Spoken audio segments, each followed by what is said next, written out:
Hi అన్న, ముందుగా అందరికీ థ్యాంక్ యూ. ఈ వీడియో వచ్చేసి చాలా మంది ఫోన్ కాల్స్ లోనే చెప్తున్నారు, అన్న కాన్సెప్ట్ చాలా బాగుంది, మీ ఐడియా చాలా బాగుంది, కానీ ఎగ్జిక్యూట్ చేసిన ప్లేస్ వచ్చేసి అనకాపల్లిని సెలెక్ట్ చేసుకున్నారు, అంత బాగాలేదన్న. వైజాగ్, విజయవాడ, హైదరాబాద్ ఇలాంటి పెద్ద పెద్ద సిటీస్ లో చేస్తే కొద్దిగా మీకు రీచ్ త్వరగా ఉంటది కదా అని చెప్పేసి అంటున్నారు.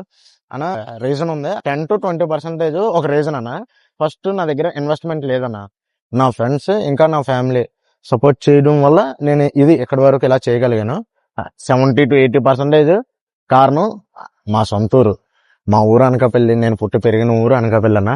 నాకు ఆలోచన వచ్చిన ఫస్టే నేను డిసైడ్ అయిపోయిన స్టార్టింగ్ పాయింట్ అనకాపల్లిలోనే ఉండాలి. ఇది ఎండింగ్ దైవేచ్ఛ, భగవంతుడు ఎక్కడి వరకు తీసుకెళ్తే అక్కడి వరకు. మా నాన్నగారు ఎప్పుడో ఒక మాట చెప్తుండేవారన్నా, ఏదైనా వ్యాపారం చేసామంటే మనకి ఫస్ట్ వచ్చేసి కస్టమర్లే దేవుళ్ళరా, కస్టమర్ల మీద మర్యాద ఉండాలి. నా ఐడియా మీద నాకు నమ్మకం ఉంది, దేవుడు అంటే విశ్వాసం ఉంది, అనకాపల్లి ప్రజల మీద మర్యాద ఉంది. అనకాపల్లి ప్రజలందరికీ నేను ఒకటే తెలియజేసుకుంటున్నానన్న, ఎక్కువ పలుకుబడి ఉన్న వాళ్ళు చాలా మంది చూస్తూ ఉంటారు.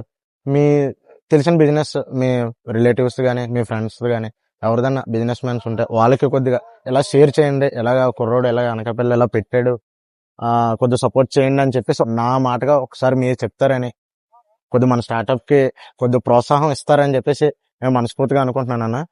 అది ఒక్కటే నేను అనకాపల్లి ప్రజలను అడగగలను. థ్యాంక్ యూ అన్న, థ్యాంక్ యూ సో మచ్.